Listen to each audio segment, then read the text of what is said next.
Zohran Mamdani was sworn in as the mayor of New York City. Part of the thing that he campaigned on was lowering the cost of living. Part of that was childcare. And that has been very front and center with what is going on in Minnesota, as we've had guys with cameras going around looking at these various daycare centers and asking, are these things legit? Is there fraud and abuse happening here? Is the money that's coming from the federal government actually going where it's supposed to? And suddenly everybody's asking other kinds of questions. Wait a minute, why is the federal government paying for childcare? We had Thomas Massey who asked that question on X and said, I don't understand why the federal government is doing half of what it's doing. And this is a prime example where the best of intentions can be there. But when it gets down to execution, if the money doesn't flow to the people it's supposed to, we just have a whole new set of problems. And Minnesota seems to be grappling with this. Lucas, what's your take on this? Do you think Mamdani is going to have success implementing universal daycare, childcare for all of New York City citizens? Or are we going to see a repeat of what happened in Minnesota, where they're going to try and roll this thing out and the money's just going to go into the hands of the nefarious people who know how to grift the government? Yeah, I think it actually comes down to what the federal government's policies are, because if the federal government is creating magic money and shipping that over to Minnesota, shipping that into New York, just as we've shipped billions of dollars into Ukraine, billions of dollars into Israel, then billions of dollars into Africa, then we're going to see more of the same. But if Zohran Mamdani has a limited amount of money and is given control over the healthcare industry and is able to create a childcare system as a facet of that healthcare industry in New York, then he can have success.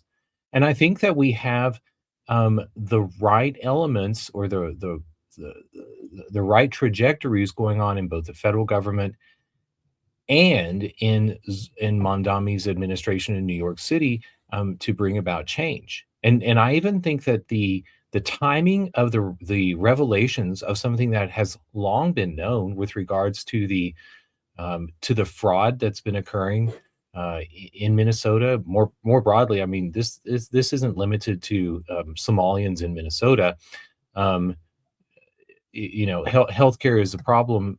Healthcare is always a problem when it comes to dispensing, a domestic problem, I should say, when it comes to dispensing federal money, because politicians run the risk of somebody dying if they're not turning the spigot on and passing out that money, and they don't want to get the black eye of having the blame for those kinds of problems. Well, this is the drum that gets beat when we start to talk about healthcare. We start to talk about a lot of these social programs that either the states or the federal government get involved in. The best of intentions are espoused. This is what we want to do. We want to help people. But to do it through centralized bureaucracies, through centralized institutions, then there are those who figure out how to grift those systems, how to direct the money in certain ways. And, ultimately what you're trying to do is lower the cost for individuals. Trump has turned this on the head in some ways, on its head, because he said, I'm just going to give the money directly to the people. What do you think of that take? I mean, do we need to have the federal government doing anything other than just handing out money to individual families? If they want to lower the cost of childcare, just give the money directly to the people. Why do we have to give it to the daycare centers and hope that it trickles down eventually? Like, I imagine that would be a more efficient way to do it. But I think one of the problems ultimately is if you turn the money spigot on, you cause balloons in the economy, you cause increasing costs. This is exactly what happened with the costs of college tuition. When the federal government started handing out free money, then college tuition just exploded, because like, if people have a bunch of money to spend and they're all chasing the same thing, the costs are going to go way up. Yeah, that's it. That is a great correlation to look at with regards to tuition for higher education, colleges or whatever. And I'm all for Donald Trump's method of handing money directly out to people. And I think that the system works a lot better when you're handing money out directly to people. The relationship of government should be directly to the people, not to this intermediary of the private sector and corporations and saying, oh, we're going to, we're either going to give the money out through the financial system, or even to yeah, the child governments underneath it, because we have more faith in them instead of directly in people. But what happened with the the money that the federal government gives out directly to students? Why has that led to the ballooning cost of education in America? Well, turn and look at bankruptcy. The lenders, the financial institutions that make those, or that carry those loans that the federal government gives out to students, have managed to accept the student debt from bankruptcy protection. And so if a student files for bankruptcy somewhere later in their life, that debt is still carried on. And so there is no relief out. Now Not this Yeah, not non-dischargeable debt. That's been one of the craziest things about these student loans is you take them out when you're the most naive and you can't get rid of them. And sometimes you end up paying substantially more than what the loan amount ever was. They're one of the most predatory loans that have ever existed. and it doesn't have to be this way with regards to money that's handed out for education and money that's handed out for healthcare. In fact, we could have a greater amount of debt forgiveness for those tranches of money that are handed out directly to consumers, and I think that would have a lot more pressure on the costs and and the faith, the trust in our education and our healthcare systems, if companies were running the risk of going bankrupt, if they're not providing great service, if they're not providing actual utility with what they're offering. Now, we do have an example where this is already in place. I think SNAP is a good example where the federal government is handing out money. It's not necessarily happening through intermediaries. We don't send the money to grocery stores and then say, "Well, come on in, and people who are low income, you'll get a reduced price on groceries." They just give the money directly on the debit cards. Now, whether those programs are exhibiting fraud or whatever, we at least have an example where the federal government is directly giving the money to the people that they're ostensibly trying to help. There are precedents for this, so there is no reason why you couldn't use a similar type of infrastructure if you wanted to help families with the cost of childcare to directly give the money to the people. Well, now that's a problem because how does the Federal Reserve measure the success of the American economy? And part of it is tracking prices. And those prices, economists for the Federal Reserve, the majority of them are staffed to go to grocery stores and to track the fluctuation in prices of our goods. And the backbone for manipulation of those prices is the SNAP program that um, uh, that is such a um, that makes such an impact on grocery stores. And so I don't know that I don't consider the SNAP program successful, and that is an instance where I'd rather see something that looks like the commodities programs that some states engage in, food banks, or something that's totally off or outside of uh, of the commercial institution of grocery stores. I don't think it's fair to people who are actually buying groceries. I think it's a big boon for grocery stores, maybe, but in the larger picture, the greatest winner there is the Federal Reserve that manipulates the prices of goods in America to give us an impression of what the cost of living is, and to ultimately mask the amount of money that is injected into the system.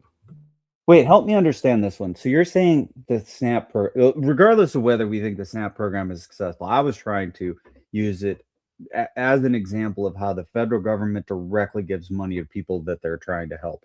What I'm curious about is you're saying that when the federal government gives out money via SNAP, that it is affecting the price of groceries in a negative way. But I think that it would be offsetting and be helping lower the prices. Isn't that what the Federal Reserve is trying to do? Is trying to keep prices down? You're saying it actually is doing the opposite? Okay, well, the Federal Reserve coordinates with say the products that are allowed to the federal government, not the federal government, the Federal Reserve coordinates with the federal government with regards to setting the prices for common groceries, and then they make an accounting of these selected groceries. If you'll remember back coming out of 2020 when coffee had long been part of the uh, of the of the staple grocery products that were considered with regards to figuring out what the consumer price index, the price inflation is in America. All of a sudden, that drops off. So, if you begin to think about how that works more broadly, well, when you have one large agent who is making a large amount of grocery purchases, you begin to understand, oh, this is how the Federal Reserve is able um, to continue to adhere to a narrative about about consumer prices rather than the amount of money that is put into the system. And this goes back to uh, because we started this conversation saying how can the federal government give so much money um, to states. I mean, and we're talking about healthcare, we're talking about education, but I mean, let's go back to the Biden administration where this was about infrastructure projects. And let's maybe throw in California's high speed rail system there. How much money has been wasted there? Whenever whenever the government is allowed to focus on what the consumer price is rather than to how much money they've injected to the system and what the good of that amount of money or where that amount of money has gone, that's where we have a problem on our hands. And so when So when I snap, I get very agitated because I think that's the baseline of how they operate with regards to a focus on prices.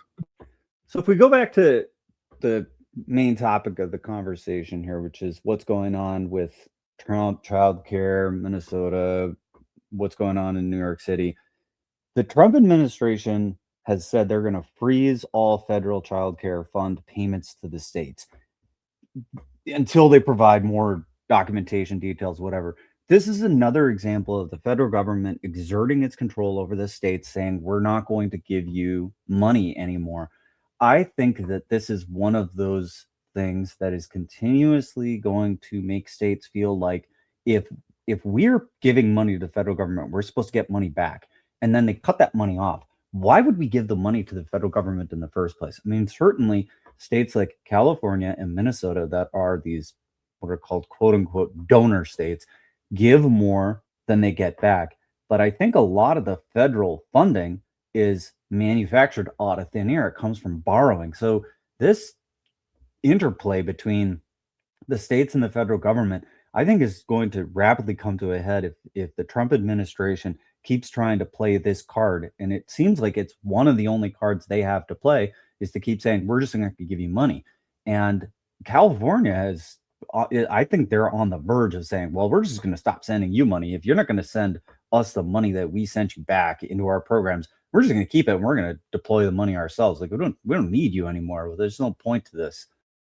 And I don't know how that is going to play out, but I do think that is the tension, the tension of the relationship between the states and the federal government. But as we enter into an era of many monies, we also have Trump's Stablecoin Genius Act and the creation of stable coins of trillions of USDT coins that could get automatically transferred into the pockets of wallet holders inside of California. How is California going to be able to keep that money out? And how are they going to say keep their houses or keep their groceries or keep their health care from being repriced in this magical digital USDT instead of whatever currency or whatever internal monies that they might be creating.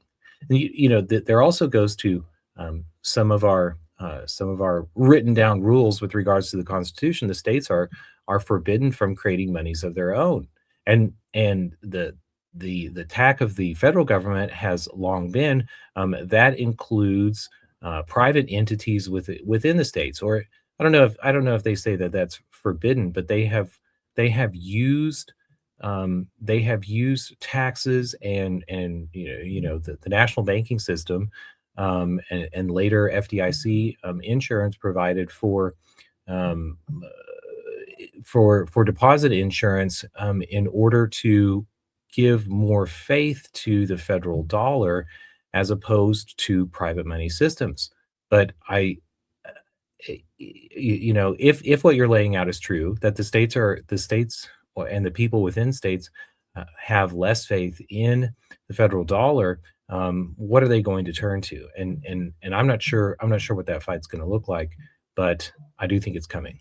Well, there's an interesting point there of what you just mentioned with respect to if there becomes some kind of crypto dollar that's being used, some sort of a public ledger.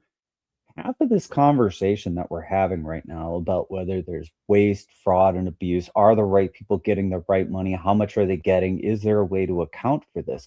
This has been something that has been the criticism of the federal government. How can they lose billions and trillions of dollars at the level of the military? The military says we can't account for hundreds of billions of dollars that are supposed to have been spent. Well, we don't really know where it went.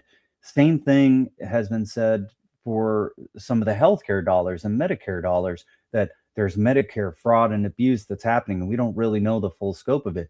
As you start to have a public ledger that can be fully accounted, those problems start to evaporate. I think if you were to implement some of these things on some sort of a ledger where you can count everything up, you might be able to curb this abuse. I think it's ripe for an experiment, at least, to try to figure out if that could be done.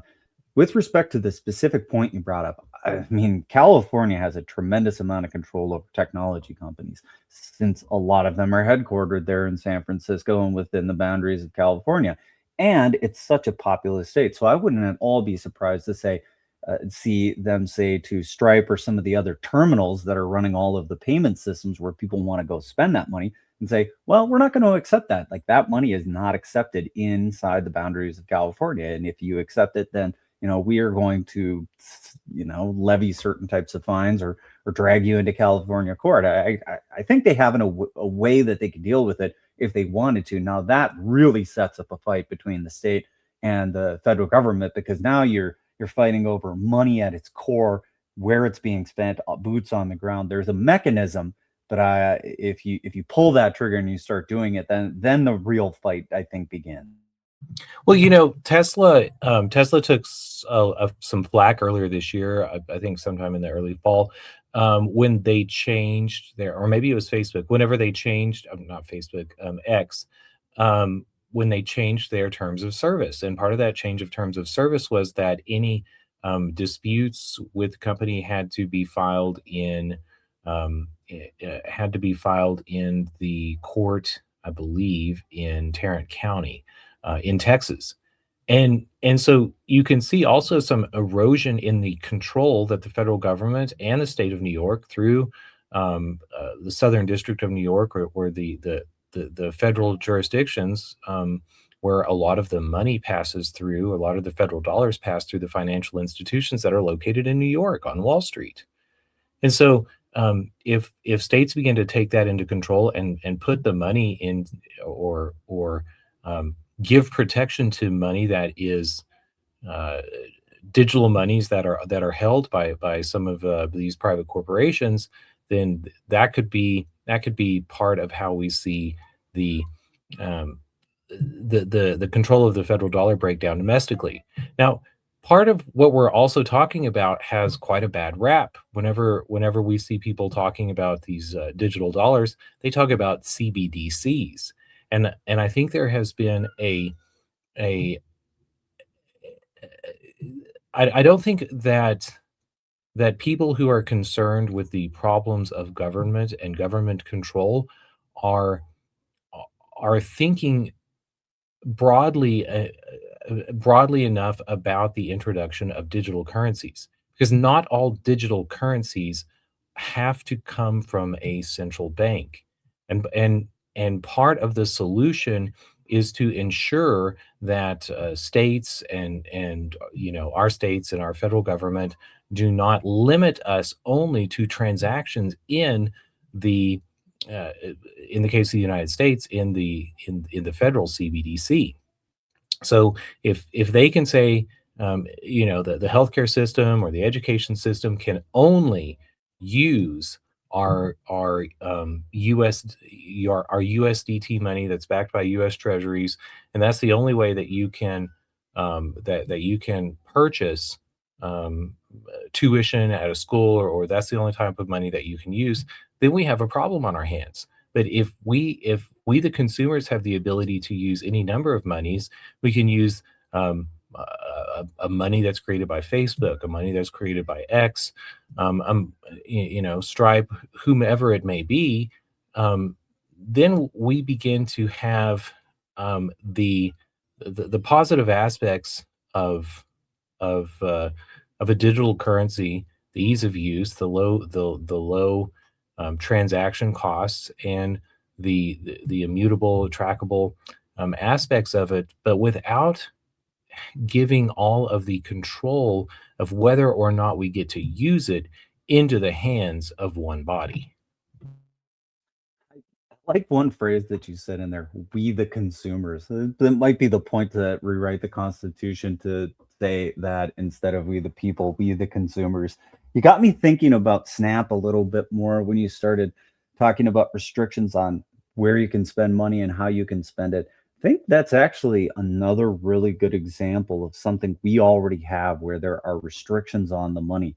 SNAP is money that is given directly to people, but it has restrictions on it. So you can't spend that money on certain things. I think in 2026, there are some new restrictions on whether you can buy sugary sodas with SNAP and some other stuff like that. So the federal government does already have a form of this in SNAP that they say you can only spend it at certain places, you can only spend it on certain things, and that they continuously exert control over the money that they dole out in this way. So it is not beyond imagining that these other types of monies that would be handed out for tuition or for childcare or whatever would have similar types of covenants around it, and that it would be issued on some kind of blockchain. I wouldn't be surprised to see this kind of stuff rolling out in 2027. Certainly not 2026. I think there isn't enough momentum for it just yet. But coming up in the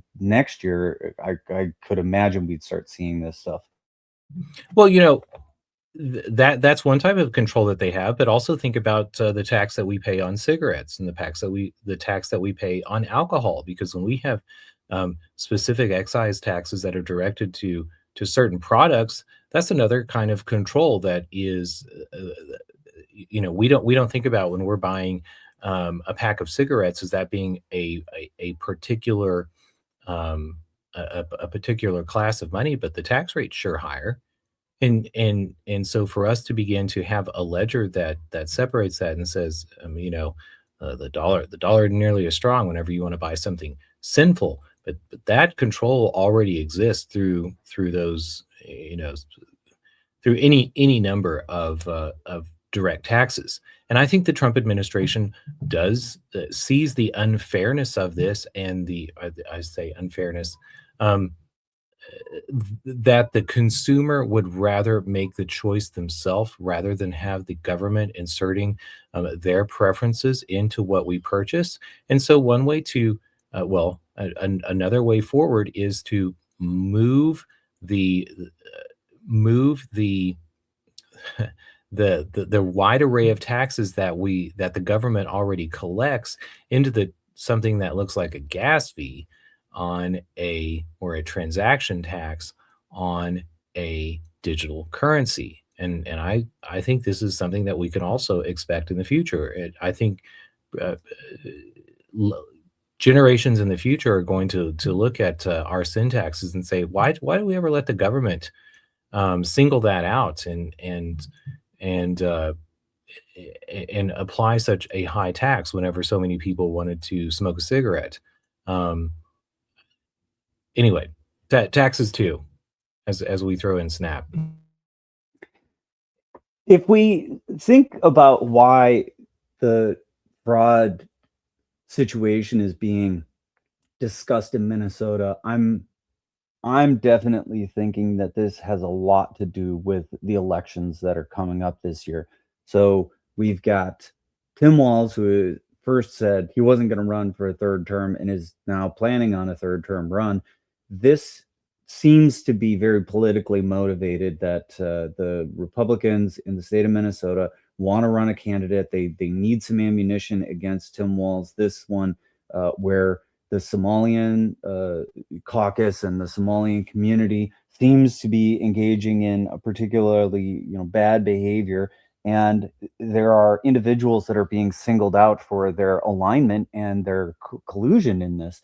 I think one of the people who seems to be getting blowback from this is the third most powerful member of the Republican House, which is Tom Emmer.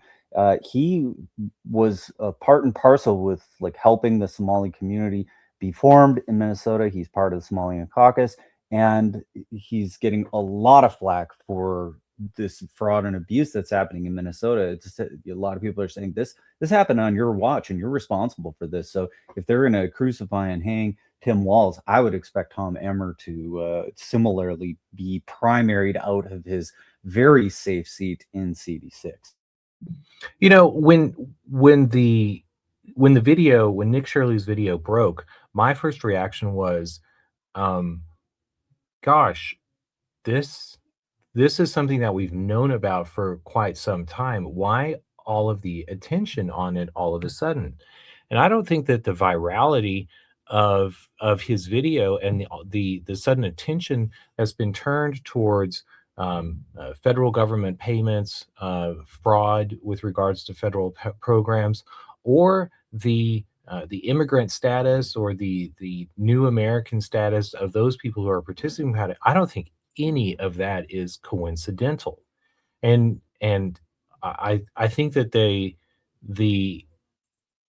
political landscape is shifting with regards to what sort of candidates, what sort of successful candidates we're going to see in the future.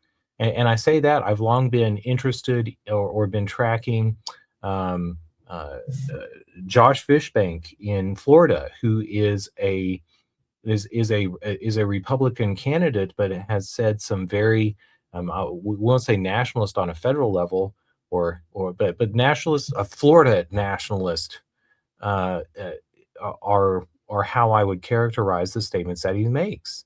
And it will be interesting to see in Minnesota if Emmer and Walz pivot and start to throw the federal government under the bus and turn towards Minnesota and Minnesota roots, and sort of turn in a Minnesota nationalist direction in order to save themselves. Because the support that Emmer gave for Somali Americans was because when he was making those statements, the neoconservatives were in power. The liberal agendas or the liberalism policies of both the Republicans and the Democrats were blowing the headwinds with regards to political sales in America. And I think that's shifting dramatically. And again, the Trump's policies are aimed at attacking those cells. So Fishback, I think, is going to, I said Josh Fishback, it's James Fishback. Fishback, I think, is going to see a lot of success in Florida. And I would imagine that we're going to see his tactics copied, and maybe maybe surpassed in other states around the union. And with what's going on in Minnesota, it will be interesting to see if anyone steps up with some of this rhetoric, some of this state nationalist rhetoric. I think it's going to be a tough race for any challenger in Minnesota to be able to beat Tim Walz. We just don't have anybody that has that national name recognition like Tim Walz does. He's been the governor for so long that he's been challenged several times. It hasn't even been close. Tom Emmer actually challenged for governor at one point, but he wasn't running against Tim Walz.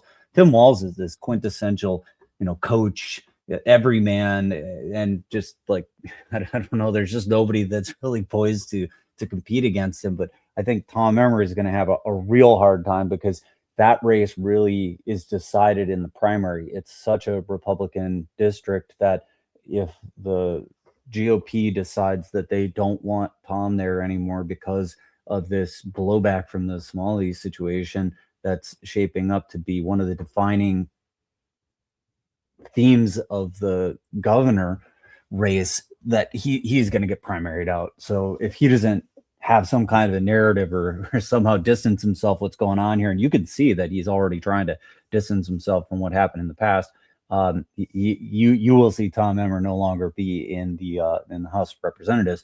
Now, if he wanted to surround some kind of a challenge to Tim Walz, maybe to run for governor again, maybe, but I doubt that as well. I see Tim Walz as some sort of magnanimous, smiling Lutheran minister, but and Tom Emmer, just alike maybe a deacon. He's a bit quieter, but they've had this they've had, and I don't know if they're Lutherans or not, but there's a lot of Lutherans in Minnesota, and I grew up one. So, but they have this sort of a religious propriety about them. But I think that they could both, and maybe it's not some challenger, maybe it's just Tim Walz and Tom Emmer begin to project a different persona. But I think that's going to look protectionist. And so where before we saw a smiling, genial minister who says all are welcome to the church, the rhetoric, I think, is going to change to something that sounds like we have to protect our flock, and they might be careful about how they pivot in that direction. But I think that we're going to see successful politicians all around the union turn in that direction. I think that's pretty much all I've got to say about wrapping up this topic. Any last thoughts or things that you wanted to discuss before we call it good for today's episode? I'll just we started with Zohran Mamdani, and I still find maybe the most interesting detail about his campaign so far, the visit that he made to the Oval Office immediately after his successful election. And I think that we should bear in mind that Trump has a lot of bluster, but after a quote unquote socialist, a Muslim was elected in New York City, Donald Trump didn't continue to throw him under the bus, to isolate him, to needle him like he does Gavin Newsom. He had him into the Oval Office, and they had a very genial meeting in the Oval Office. And so, despite what Trump projects with regards to his persona as a president of the United States, I think there is that relationship with Mamdani gives us a clearer view into what his vision for America of the future looks like. All right, and with that, we'll see you next time on FOMO.